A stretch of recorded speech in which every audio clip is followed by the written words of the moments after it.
JKT Limitless. Bonjour, cette vidéo aura pour but de montrer le process parmi tant d'autres de phishing traditionnel et comment cela peut avoir un fort impact en allant plus loin. L'environnement de démonstration sera composé d'une partie Enterprise qui contiendra un poste utilisateur connecté directement dans l'infra de l'entreprise servant de cible, suivi d'un serveur de messagerie Exchange, un serveur de fichiers et un firewall offrant un service de VPN pour l'entreprise. L'attaquant disposera d'un poste Windows, d'un hébergeur web, d'un nom de domaine et d'une base de données, suivi du logiciel HTTrack Website et de l'utilitaire Nmix Toolbox. Et en dernier lieu, Nmap sur une distribution Kali. Et voici un mini-schéma pour une durée de 15 secondes.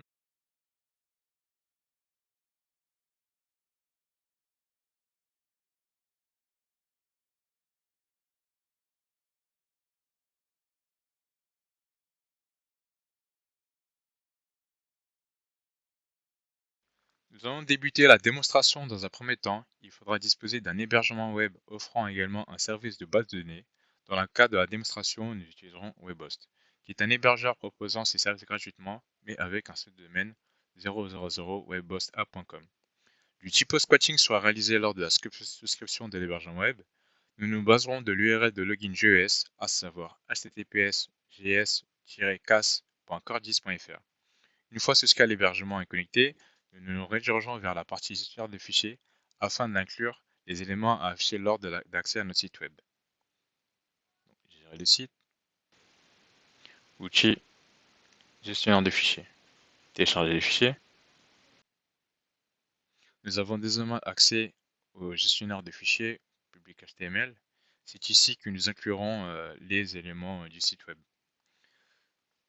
L'utilitaire HTTrack sera utilisé afin de faire du mirroring. Globalement, il fait référence au téléchargement de l'intégrité du contenu d'un site web ou de certaines sections importantes de celui-ci, y compris le HTML, les images, le script, le file de style, CSS, etc. Donc une fois installé, nous allons créer un projet.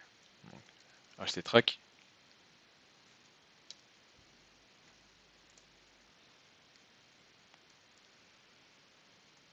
Nouveau projet que nous allons appeler VJ.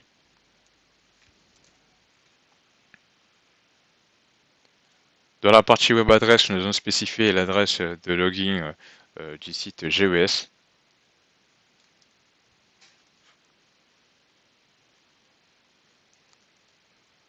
Nous voyons bien que le mode de sniffage est du mirroring. Suivant.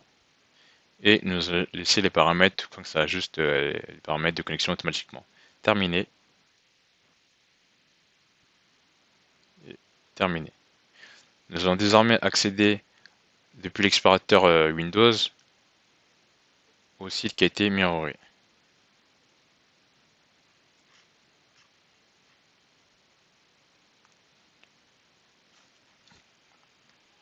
Ici, nous retrouverons bien le contenu du site web qui a été mirroré.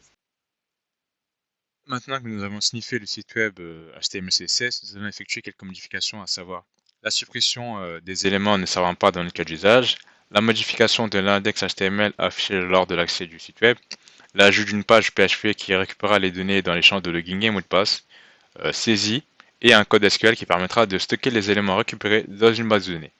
Une redirection web vers le site de l'SGI une fois les credentials spécifiés. Alors dans le fichier index de l'SGI,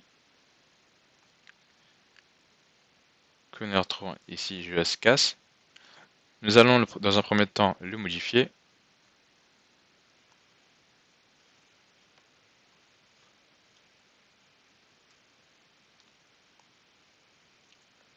Donc dans ce fichier HTML, nous allons modifier la classe form et dans l'action ajouter le nom de notre script PHP que nous appellerons get.php.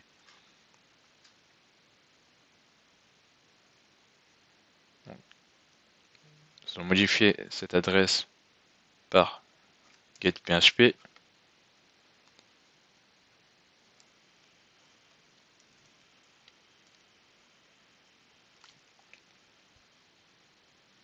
Nous voyons également ici qu'il y a deux champs username et password qui seront utilisés dans le script PHP pour récupérer les éléments entrés par l'utilisateur avec la méthode post afin de récupérer les données d'un formulaire HTML. Donc une fois ceci fait, nous enregistrons le fichier. Nous allons renommer le fichier en index.html qui contiendra généralement le contenu de votre page d'accueil. Je vais désormais, je renomme juste en minuscule.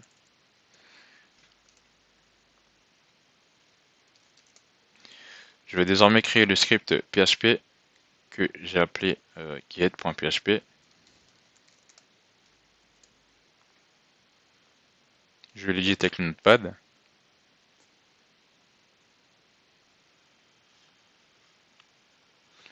Donc là, je vais importer un script que j'ai créé auparavant qui récupérera les éléments du formulaire HTML, les crédentials d'identification à la base de données et code SQL afin de se connecter à la BDD et d'importer les données dans les colonnes username et password stockées dans la table phishing que nous créerons dans un second temps.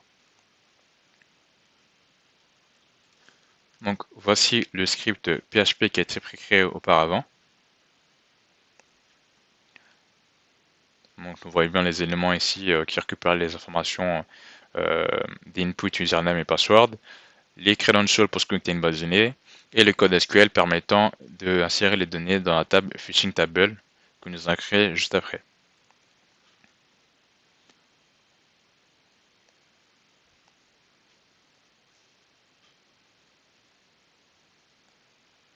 Afin que les scripts puissent stocker des éléments, nous allons créer une base de données depuis l'hébergement web et ensuite y accéder avec PHP admin, créer une table qui contiendra deux colonnes de type chaîne de caractères username et password.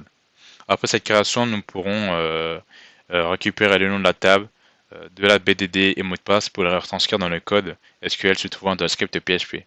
Donc là, je clique sur nouvelle base de données, la base de données que je vais appeler Ejikechi, fic-ejikechi.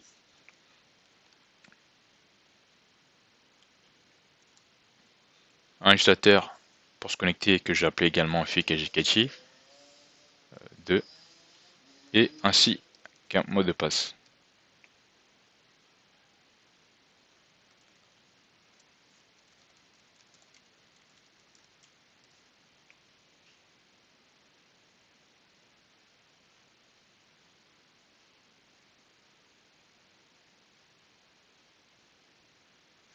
Donc là, j'ai bien le nom de la base de données et l'utilisateur. Donc je vais récupérer ces informations-là, le nom de la base de données, que je vais venir spécifier dans mon code.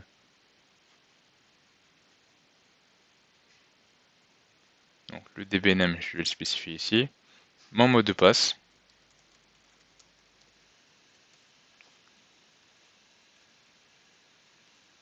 Également l'utilisateur.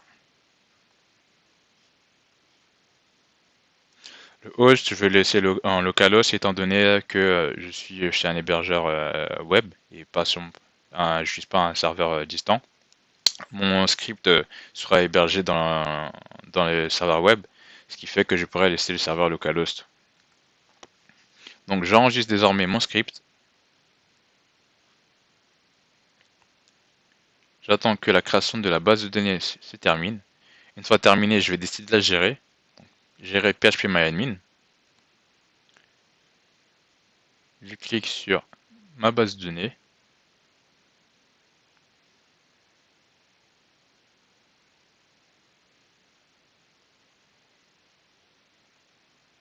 Je vais décider de créer une nouvelle table qui comportera deux colonnes. La table que je vais appeler essentiellement comme le nom donné dans mon script pré-créé. Je vais spécifier le nom qui est sur exécuter.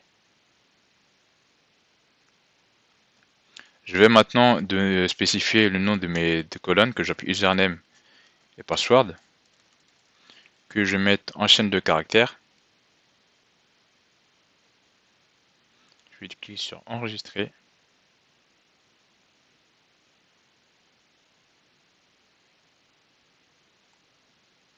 Maintenant que tout ceci a été configuré, je peux désormais importer mon script dans l'hébergement web. Je retourne sur le site qui a été amélioré. Je vais venir récupérer ces deux éléments-là et les importer dans l'hébergement web. Je vais faire un drag and drop. Je suis sur un